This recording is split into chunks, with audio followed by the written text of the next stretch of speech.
Na mimi nilisema iko shida kwa Mandera ya usalama na mambo ya magaidi. Wakanipigia kelele, hata wakasema ati nishikwe nikirudi. Sasa ile nilisema kila mtu nasema namna hiyo.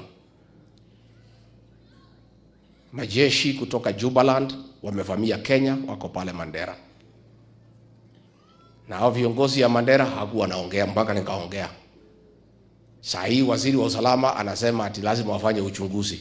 Sasa uchunguzi gani na hiyo watu wamekuwa hapo mwezi mbili? Hata waziri wa usalama hana habari hii watu iko Kenya. So tunauliza senator wa Mandera, wewe hapana ongea ukiwa Nairobi. Nimekusikia ukiongea jana na ni vizuri. Enda uongee ukiwa kwa ground ukisaidia watu yako. Ndio hao magaidi watolewe pale. Na wewe waziri wa usalama unashindana na governor. Governor ako kwa ground. Governor anasema iko magaidi Kenya.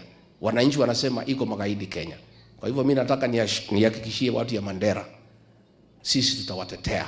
Mimi nikiwa kiongozi wa Kenya nitamtetea nyinyi, kwa sababu iko shida pale. Wameua watu 5, wamejeruhi watu 7, shule imefungwa, iko hali ya taharuki, na lazima tutetee watu ya Mandera.